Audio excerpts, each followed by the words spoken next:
Hello दोस्तों, स्वागत है आपका UK education universe YouTube channel पे। इससे पहले आपने हिंदी के 19 सीरीज़ देख चुके हैं, जो हमारी राजपाल सिंह सीरीज़ चल रही थी। आज हम 20वां सीरीज़ लेके आने वाले हैं और पत्रकारिता से संबंधित हमारा ये सीरीज़ रहने वाला है। यानी कि जो हमारा पत्र लेखन है, संक्षेपण और पल्लवन है, एक संक्षिप्त परिचय हम उस चीज़ का लेकर आने वाले हैं। इसके बाद दोस्तों हमारे अलंकार बचता है और अलंकार के बाद अनेकार्थी शब्द हैं या फिर जो हमारे पुरस्कार और जो हमारे कवि हैं या फिर लेखक हैं, वो 2 हमारे टॉपिक बचते हैं। तो आप लोग डिसाइड करिएगा, आप लोगों के लिए अलंकार लाना है या फिर पुरस्कार और लेखकों से संबंधित वीडियो लानी है। तो आप लोग वो हमें कमेंट ज़रूर कर दीजिएगा, क्योंकि 2 में से 1 वीडियो ज़रूर आ जाएगी। अब अलंकार लाना है या फिर आप लोगों को जो हमारा वहाँ से लेखक से संबंधित वाला जो वीडियोज़ है उसको लाना है, तो आप उन दोनों में से एक को चयनित करिएगा, उसी हिसाब से एक वीडियो हम कल अपलोड कर देंगे। और साथ ही दोस्तों जो हमारा अलंकार इससे पहले कुछ बहुत ही क्वेश्चन है अलंकार के। तो अलंकार ऐसा ऐसा टॉपिक रहता है कि आप जब तक पहले नहीं पढ़ेंगे तब तक आप लोग क्वेश्चन आंसर नहीं कर पाएंगे। तो यदि अगर आप लोग अगर अलंकार को पढ़ना है तो आप लोग अलंकार को टॉपिक करेंगे और एक बार अलंकार को देख के आएंगे और हम लोग उसके बाद क्वेश्चन आंसर करेंगे। और बात अगर करेंगे पत्र लेखन की, तो हम आज कर रहे हैं, और लेखकों से संबंधित या फिर पुरस्कारों से संबंधित अगर बात करनी है तो आप लोग एक बार उनको देख के आएंगे और कल उसका फिर हम क्या कर लेंगे, एक बार एमसीक्यू के तौर पे उसका रिवीजन कर लेंगे। तो दोस्तों जो ये मेन सीरीज है परसों आप लोगों के बहुत काम आने वाली है, यानी कि 31 को आप लोगों का एग्ज़ाम होना है।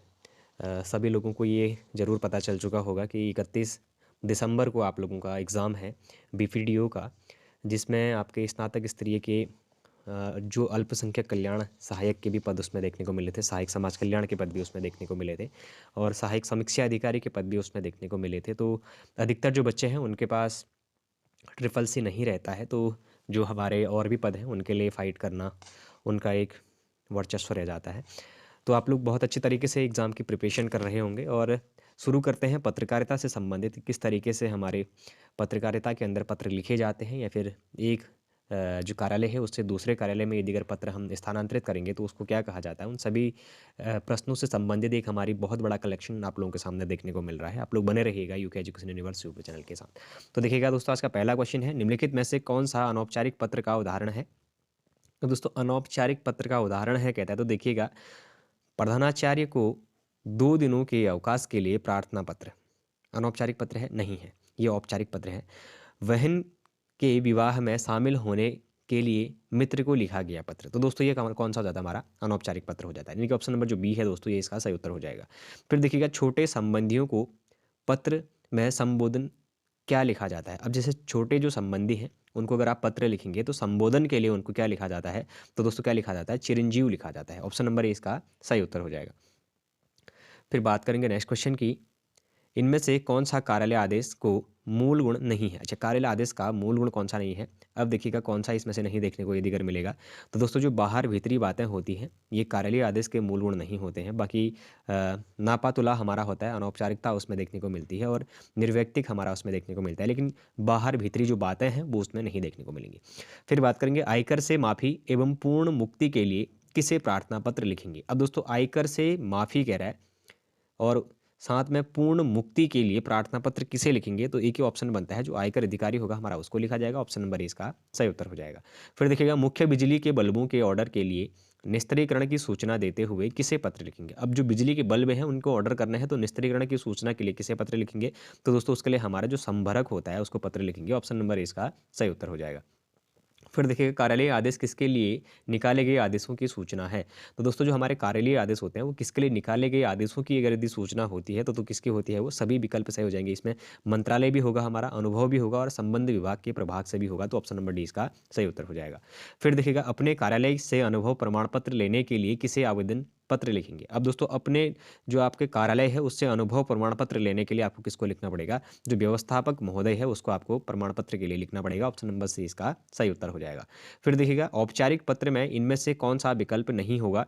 तो दोस्तों जो हमारा औपचारिक पत्र होगा उनमें से हमारा जो विकल्प नहीं है, तो देखिएगा विषय हमारा होगा, पता भी होता है, दिनांक होता है, लेकिन अभिवादन हमारा नहीं होगा। ऑप्शन नंबर 20 का सही उत्तर हो जाएगा। फिर देखिएगा, बात करेंगे दैनिक जागरण में संवाददाता के पद के लिए किसे आवेदन पत्र लिखेंगे? अब दोस्तों दैनिक जागरण क्या है, एक अखबार है, उसके संवाददाता के पद के लिए अगर पत्र लिख रहे हैं तो किसके लिए अगर आवेदन पत्र लिखेंगे? तो दोस्तों जो हमारा संपादक महोदय होता है उसके लिए लिखा जाता है। ऑप्शन नंबर सी इसका सही उत्तर हो जाएगा। फिर देखिएगा, बस स्टैंड के पास आवारा लड़कों के व्यवहार को बताते हुए तथा उनके खिलाफ छेड़खानी के विरुद्ध एफआईआर दर्ज करवाने के लिए किसे आवेदन पत्र लिखेंगे? अब तो दोस्तों इसका पता आप लोगों को वैसे ही चल गया होगा, अधिकतर अभ्यर्थियों ने अनुमान लगा लिया होगा। तो आप किसको लिखेंगे? वो जो थानाध्यक्ष महोदय है, ठीक हो गया। जो हमारा कौन हो गया? थानाध्यक्ष महोदय है, इसको हम पत्र लिखेंगे। ऑप्शन नंबर सी इसका सही उत्तर हो जाएगा। फिर देखिएगा, व्यवसाय संबंधी पत्र में संबोधन क्या होगा? तो दोस्तों व्यवसाय संबंधी जो पत्र है उसमें हमारा क्या हो जाएगा? व्यवसाय है तो महोदय से आप उसका प्रयोग करेंगे। ऑप्शन नंबर बी इसका सही उत्तर हो जाएगा। अर्धशासकीय पत्र के संबंध में कौन सा कथन गलत है? तो दोस्तों अर्धशासकीय पत्र के संबंध में यदि अगर देखें तो इनमें से हमारा कौन सा गलत हो जाता है, देखते हैं। इसका स्वरूप व्यक्तिगत पत्र के समान रहता है, तो दोस्तों ये हमारा नहीं होगा। और यह पत्र अन्य पुरुष में लिखा जाता है, सही बोल रहा है। अर्धशासकीय जो होता है ये अन्य पुरुष के रूप में लिखा जाता है। ऑप्शन नंबर 20 का सही उत्तर हो जाएगा। फिर बात करेंगे, संक्षेपण मूल पाठ से निकलने कितने कम शब्दों में लिखना चाहिए? दोस्तों संक्षेपण मूल पाठ से कितने कम शब्दों में लिखना चाहिए कहता है, तो 1/3 होता है उसका। ऑप्शन नंबर इसका सही उत्तर हो जाएगा। माता पिता द्वारा पुत्र को लिखे गए पत्र में माता पिता द्वारा क्या अभिवादन किया जाना चाहिए? तो दोस्तों माता पिता के द्वारा पुत्र को कोई पत्र लिखा जा रहा है और उसमें माता पिता के द्वारा जो पुत्र है उसके लिए अभिवादन क्या होना चाहिए? तो उसमें शुभाशीर्वाद जो शब्द है इसका प्रयोग होता है हमारा। ऑप्शन नंबर ए इसका सही उत्तर हो जाएगा।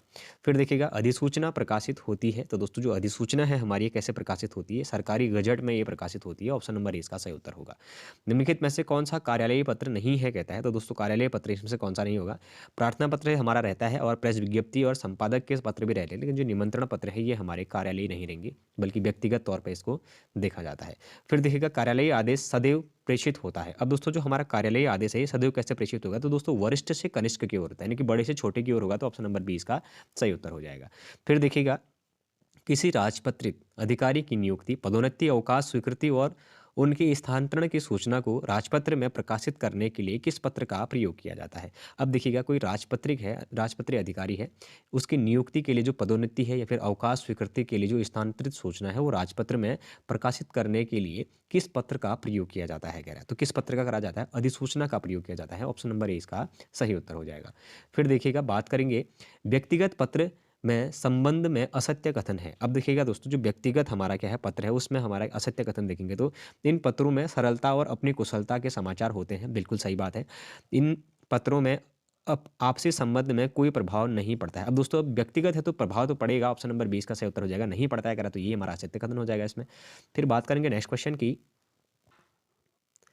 व्यावसायिक पत्र के संबंध में सही कथन कौन सा है? अब देखिएगा दोस्तों, व्यावसायिक पत्र के संबंध में कौन सा कथन सही है कह रहा है।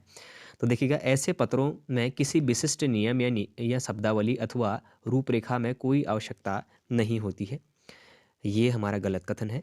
ऐसे पत्रों में संशोधन महोदया, महाशय आदि शब्दों का द्वारा किया जाता है। फिर देखिएगा, किसी भी कंपनी के मैनेजर को सामग्री या माल से संबंधित पत्राचार होता है।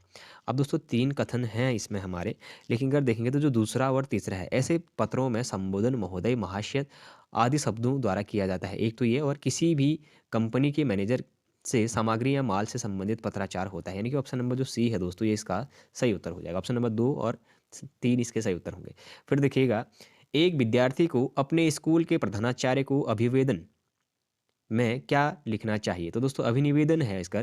अगर एक विद्यार्थी है, अगर उसको अपने स्कूल के प्रधानाचार्य के लिए अभिनिवेदन में क्या लिखना चाहिए कहता है, तो क्या लिखेगा वो? आपका आज्ञाकारी शिष्य लिखता है। ऑप्शन नंबर डी आप लोगों ने बहुत प्रयोग किया होगा बचपन में। जब कोई सरकारी पत्र, ज्ञापन या कार्यालय ज्ञापन एक साथ अनेक प्रेषितों को भेजा जाए तो उसे क्या कहते हैं? बहुत बार रिपीटेड क्वेश्चन है, ध्यान दीजिएगा। उसको परिपत्र कहा जाता है। ऑप्शन नंबर इसका सही उत्तर होगा। यूके ट्रिपल एससी के एग्जाम में ऐसे क्वेश्चन अधिकतर देखने को मिलेंगे, आप लोग ध्यान दीजिएगा। जब एक अधिकारी दूसरे अधिकारी को व्यक्तिगत नाम से पत्र लिखता है तो उसे क्या कहते हैं? तो दोस्तों अगर व्यक्तिगत नाम से अगर किसी को अगर पत्र लिख रहा है तो उसको क्या कहेंगे हमारे? तो उसको अर्धशासकीय पत्र कहेंगे, यानी कि ऑप्शन नंबर डी इसका सही उत्तर हो जाएगा। मच्छरों के प्रकोप के संबंध में शिकायत पत्र लिखना हो तो किसे लिखेंगे? तो दोस्तों मच्छरों का प्रकोप चल रहा है, अगर उसके लिए अगर आपको शिकायत पत्र लिखने हैं तो माननीय स्वास्थ्य अधिकारी को लिखेंगे, यानी कि ऑप्शन नंबर 20 का सही उत्तर हो जाएगा। फिर बात करेंगे नेक्स्ट क्वेश्चन की, यदि सभी राज्य सरकारों को एक एक ही पत्र भेजा गया हो तो उसे क्या कहते हैं? यानी कि सभी राज्य सरकारों को अगर एक ही पत्र भेजा गया हो तो उसे क्या कहते हैं? हमारा परिपत्र कहते हैं। यानी कि जो एक पत्र अनेक जगहों पर जाएगा उसको परिपत्र कहेंगे, फिर राज्य सरकारों को कहे, किसी को भी कहेगा उसके लिए परिपत्र शब्द का प्रयोग हम करते हैं, ये आप लोग ध्यान रखिएगा। अधिसूचना का प्रयोग किस क्षेत्र में किया जाता है? तो दोस्तों जो अधिसूचना है इसका प्रयोग हमारा कर्तव्य यानी कि नहीं किया जाता, कह रहा है सॉरी, आदेश नियम और अधिकार में तो किए जाएंगे लेकिन कर्तव्य के रूप में नहीं किया जाएगा। ऑप्शन नंबर 20 का सही उत्तर हो जाएगा। फिर देखिए, यदि आपको अपने मित्र को पत्र लिखना पड़े तो संबोधन में लिखेंगे। तो दोस्तों अगर आपको अपने मित्र को पत्र लिखना है तो संबोधन के लिए आप किस चीज़ का प्रयोग करेंगे? प्रिय मित्र का प्रयोग करेंगे। ऑप्शन नंबर 20 का सही उत्तर हो जाएगा। कौन सा कथन असत्य या फिर गलत है इसमें पूछा गया है, तो देखिएगा, देखते हैं इसमें कौन सा कथन है। अर्धशासकीय पत्र मित्रतापूर्णक भाषा में लिखे जाते हैं, ये तो हमारा सही है। संबोधन के लिए प्रिय लिखा जाता है, ये भी बिल्कुल सही है। और स्वनिर्देश के लिए आपका सद्भावी संयरसली लिखा जाता है, तो ठीक है दोस्तों, ये भी हमारा संयरसली भी हमारा लिखा जाता है। इसमें से भोजन वाला भेजने वाला हस्ताक्षर करके पद का उल्लेख भी करता है। ये दोस्तों पद का उल्लेख क्यों करेगा? यदि हस्ताक्षर कर भी लेगा तो ऑप्शन नंबर डी इसका सही उत्तर हो जाएगा। फिर देखिएगा, फिर बात करेंगे नेक्स्ट क्वेश्चन की।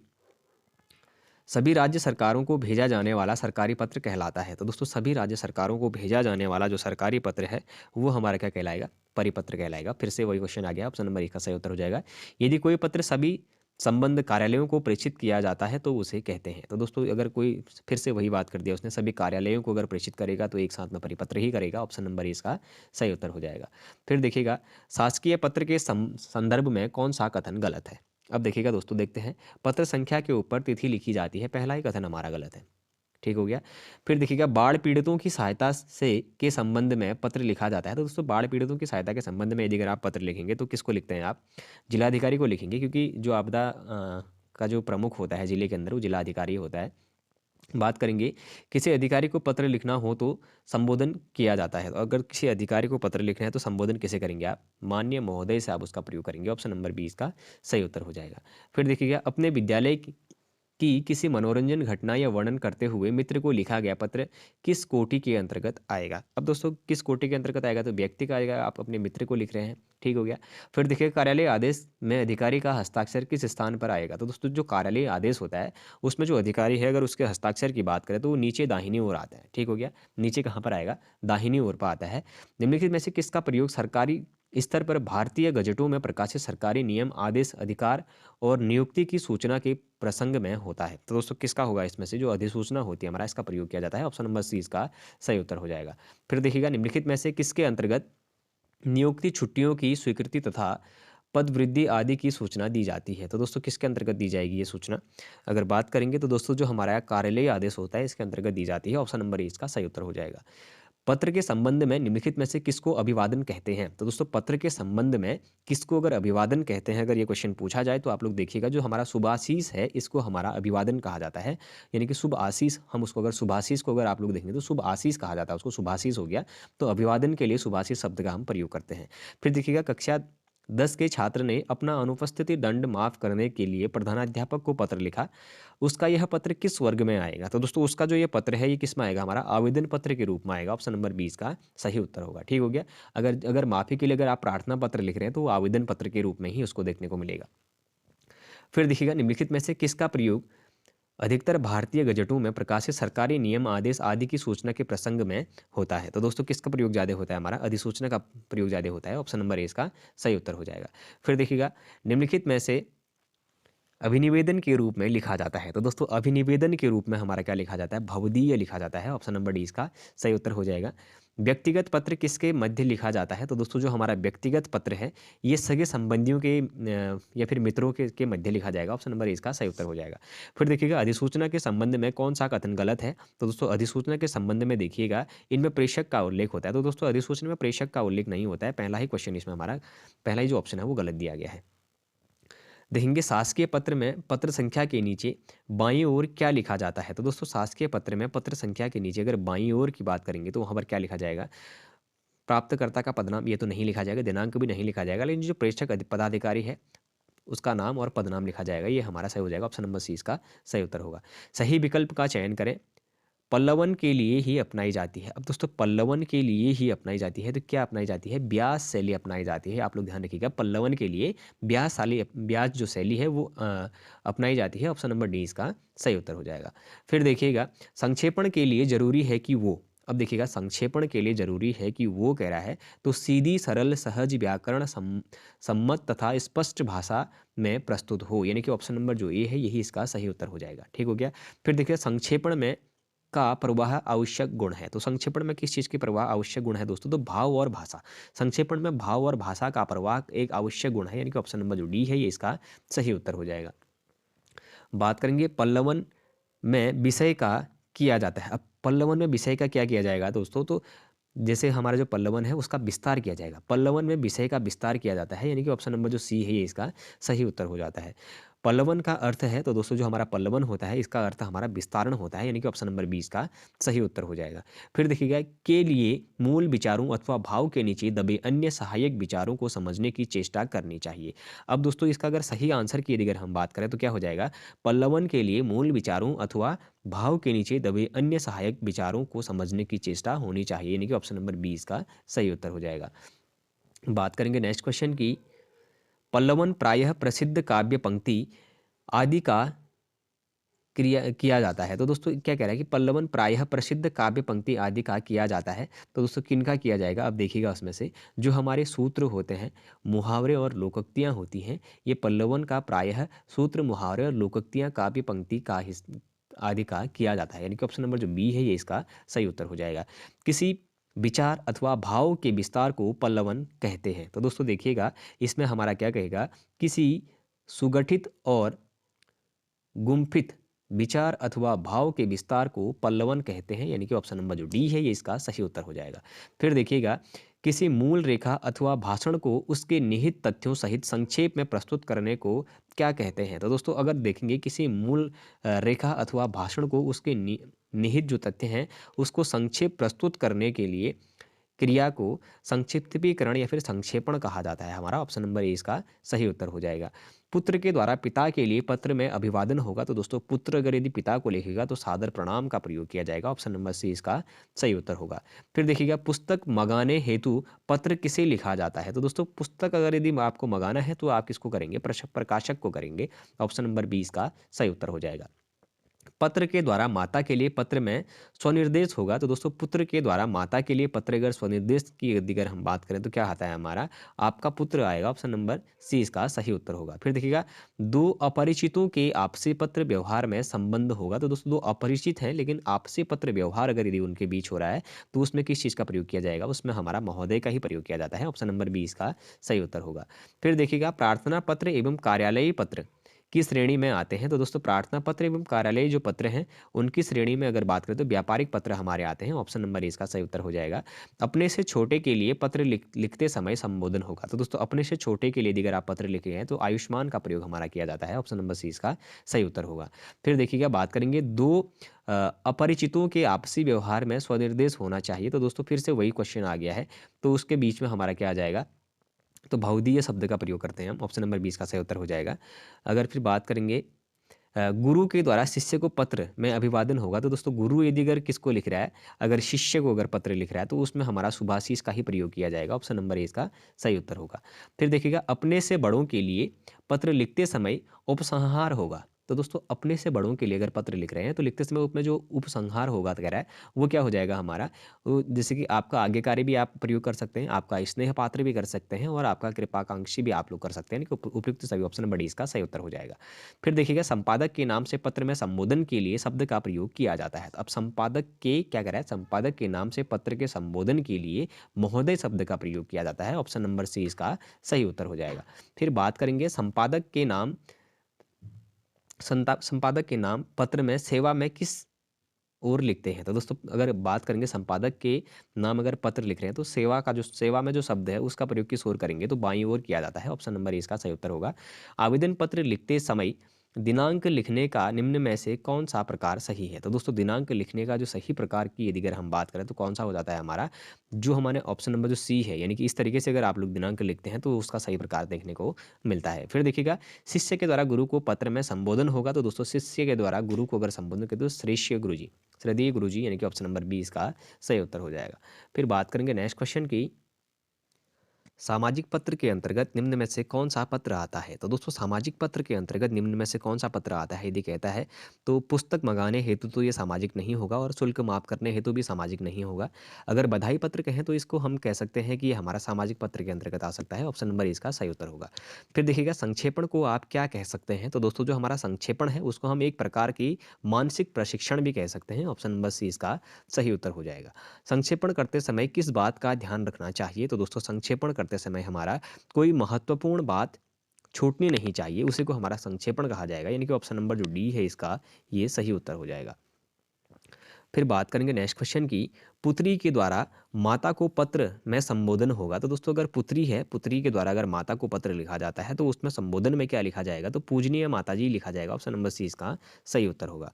फिर बात करेंगे नेक्स्ट क्वेश्चन की, समाचार संबंधी पत्र व्यवहार के लिए किसे संबोधित करना चाहिए? इससे पहले दोस्तों एक क्वेश्चन आ चुका है, यदि अगर आप लोगों ने ध्यान दिया होगा तो अभी आप लोग गलत नहीं करेंगे, संपादक इसका सही उत्तर हो जाएगा। अपने सगे संबंधियों, मित्रों को लिखे जाने वाला पत्र, पत्र किस श्रेणी में आता है? तो दोस्तों किस श्रेणी में जो पत्र है वो आएगा? अगर बात करेंगे इस क्वेश्चन की तो देखिएगा दोस्तों जो सामाजिक है, अब अगर मित्रों को या फिर संबंधियों को लिख रहे हैं तो उसको हमारा सामाजिक पत्र ही उसको देखा जाएगा। फिर व्यक्तिगत पत्र अगर आएगा तो वो हमारा उसमें सही आंसर हो जाएगा। फिर देखिएगा किसी पहले भेजे गए पत्र का उत्तर नहीं आने पर उस विषय में याद दिलाने के लिए लिखा जाने वाला पत्र क्या कहलाता है? तो दोस्तों उसको अनुस्मारक कहा जाता है हमारा। ऑप्शन नंबर सी इसका सही उत्तर होगा। यानी कि दोस्तों ये क्वेश्चन हमारा इससे पहले बहुत बार पूछा गया हुआ क्वेश्चन है, रिपीटेड क्वेश्चन है, तो आप लोग ध्यान रखिएगा कि ऐसे क्वेश्चन बहुत से बनने को देखने को मिलते हैं। विभिन्न प्रकार के सरकारी नियमों, आदेशों, घोषणाओं की तथा राजपत्रित अधिकारियों, गजटेड को तबादले, नियुक्तियों, छुट्टी पर जाने की सूचनाओं को राजपत्र गजट में प्रकाशित करके जनसाधारण तक पहुंचाने के लिए प्रयोग किया जाता है। तो दोस्तों किसका प्रयोग किया जाता है? अधिसूचना का प्रयोग किया जाता है। ऑप्शन नंबर ए इसका सही उत्तर हो जाएगा। शासन की ओर से किसी व्यक्ति को या एक विभाग से दूसरे विभाग को भेजे गए पत्र को क्या कहा जाता है? तो दोस्तों एक विभाग से यदि अगर दूसरे विभाग को पत्र भेजा जा रहा होगा तो उसको हमारा क्या कहेंगे? सरकारी पत्र कहेंगे। ऑप्शन नंबर बी इसका सही उत्तर हो जाएगा। फिर बात करेंगे जब कोई कागज पत्र मूल रूप से प्रेषक को लौटाना होता है तो उसकी आवश्यकता पड़ती है। तो दोस्तों जब कोई कागज मूल रूप से जो प्रेषक है उसको अगर लौटाना हो तो किसकी आवश्यकता पड़ेगी? उसमें हमारा पृष्ठांकन की आवश्यकता पड़ने वाली है। ऑप्शन नंबर बी इसका सही उत्तर हो जाएगा। यदि किसी सरकारी ऑफिस में पत्र भेजा जा रहा है, उसकी कॉपी किसी अन्य ऑफिस में भेजी जा रही है तो उसे क्या कहा जाता है? तो दोस्तों उसे हमारा प्रतिलिपि कहा जाता है। ऑप्शन नंबर सी इसका सही उत्तर हो जाएगा। फिर बात करेंगे नेक्स्ट क्वेश्चन की, किसी कार्यालय या विभाग का वह अधिकारी जो अपने अधीन कार्य करने वाले कर्मचारियों की निगरानी रखे, तो दोस्तों उसे हमारा क्या कहा जाता है? उसे अधीक्षक कहा जाता है। ऑप्शन नंबर 20 का सही उत्तर हो जाएगा। फिर बात करेंगे नेक्स्ट क्वेश्चन की, कार्यालयी पत्र के अर्ध सरकारी पत्र व्यवहार इनमें मुख्यतः किनके बीच किया जाता है? तो दोस्तों जो कार्यालयी पत्र या फिर अर्ध सरकारी पत्र हैं उनमें पत्र जो व्यवहार है वो मुख्यतः यदि अगर किनके बीच करा जाता है, ये अगर पूछेगा तो दोस्तों शासकीय अधिकारियों के बीच इसमें करा जाएगा। ऑप्शन नंबर यही इसका सही उत्तर हो जाएगा। फिर देखिए कार्यालय पत्रों की भाषा होती है, तो दोस्तों जो हमारे कार्यालय पत्र होते हैं इनकी जो भाषा होती है वो औपचारिक भाषा होती है। ऑप्शन नंबर डी इसका सही उत्तर होगा। फिर बात करेंगे पूर्व में प्रेषित पत्र का स्मरण दिलाने के लिए भेजा जाने वाला पत्र क्या कहलाता है? इससे पहले क्वेश्चन आ गया है तो उसको अनुस्मारक कहा जाता है हमारा। ऑप्शन नंबर इसका सही उत्तर हो जाएगा। अधिसूचना का प्रकाशन कहाँ होता है? तो दोस्तों अधिसूचना का जो प्रकाशन है वो हमारा कहाँ पर होगा? राजपत्र या फिर गजट पर होता है। ऑप्शन नंबर बी इसका सही उत्तर हो जाएगा। परिपत्र किस श्रेणी में आता है? तो दोस्तों जो हमारा परिपत्र है ये हमारा किस में आ जाएगा? कार्यालयी पत्र के रूप में आता है। ऑप्शन नंबर बी इसका सही उत्तर हो जाएगा। फिर देखिएगा पत्र जिस व्यक्ति को लिखा जाता है उसे कहा जाता है। तो दोस्तों जिस व्यक्ति को अगर पत्र लिखा जाएगा तो उसको क्या कहा जाएगा? हमारा उसको प्रेषिती कहा जाएगा। ऑप्शन नंबर डी इसका सही उत्तर हो जाएगा। निम्नलिखित में से पत्र लेखन की विशेषता नहीं है। तो दोस्तों पत्र लेखन की विशेषता इसमें से स्पष्टता है, संपूर्णता है, क्रमबद्धता है, लेकिन जो हमारा कुलनिष्ठता है ये हमारा नहीं होगा। क्लिष्टता जो हमारा शब्द है ये इसका पत्र लेखन का हमारा कोई भी विशेषता नहीं रहता है। किसी छात्र द्वारा अपने विद्यालय में मनाए गए वार्षिक उत्सव में उत्साहपूर्ण जानकारी अपने प्रिय मित्र को देनी है, यह किस प्रकार का पत्र कहलाएगा? अब दोस्तों किसी जो हमारा विद्यालय है उसमें कोई वार्षिक उत्सव मनाया गया और जो हमारा एक मित्र है वो अपने दूसरे मित्र को यदि अगर उसकी खबर देना चाह रहा है तो उसके लिए हमारा व्यक्तिगत पत्र का ही प्रयोग किया जाता है। ऑप्शन नंबर 20 का सही उत्तर हो जाएगा। फिर देखिएगा यदि पूर्व पत्र के संदर्भ को दोबारा उद्धृत करते हुए पुनः उसी सूचना को दोहराया जाता है तो उस विकल्प में आएगा। तो दोस्तों उस विकल्प में क्या आता है हमारा? आप लोगों को पता है अनुस्मारक ही आएगा उस विकल्प में। अब देखिएगा परिपत्र कब जारी किया जाता है? तो दोस्तों परिपत्र हमारा कब जारी किया जाएगा? बैठक में लिए गए महत्वपूर्ण निर्णयों का कार्यान्वित करने के उद्देश्य में परिपत्र जारी किया जाता है, यानी कि ऑप्शन नंबर 20 का सही उत्तर हो जाएगा। तो दोस्तों ये हमारे लगभग 88 क्वेश्चन थे पत्रकारिता से, और इन 88 क्वेश्चंस में आप लोग ये मान के चलिए लगभग 5 से 10 क्वेश्चन ऐसे थे जो लगातार बार-बार रिपीट हमारे होते हैं। तो आप लोगों ने अगर इस सीरीज़ को बहुत अच्छे तरीके से देखा होगा तो कहीं न कहीं आप लोगों को परीक्षा में आसानी देखने को मिलेगी। और आप लोग कल का ज़रूर बताइएगा, क्योंकि एक हमारा हिंदी साहित्य का बच रहा है। हिंदी साहित्य में जो हमारे लेखक हैं और जो पुरस्कार हैं उनसे संबंधित हमारा बचेगा, और एक हमारा अलंकार बच रहा है। तो आप लोग देखिएगा अलंकार वाली वीडियो लानी है या फिर हमारा जो हिंदी साहित्य के पुरस्कार और जो हमारे लेखक हैं उनको लेकर आना है। तो आप लोग वो तय करिएगा और कमेंट बॉक्स में कमेंट ज़रूर छोड़ दीजिएगा कि कौन-सा वीडियो आप लोगों के लिए लेकर आना है। तो हम या तो हिंदी का अलंकार ले आएँगे या फिर साहित्य वाली जो पुरस्कार वाली वीडियो है उसको लेके आने का प्रयास करेंगे। तो दोस्तों, यदि अगर आप लोगों को ये सीरीज़ पसंद आई हुई हो तो आप लोग चैनल को ज़रूर सब्सक्राइब करें, अपने दोस्तों के साथ चैनल को ज़रूर शेयर करें, लाइक करें, कमेंट करें, बाकी बने रहिएगा UK education universe YouTube channel के साथ। धन्यवाद।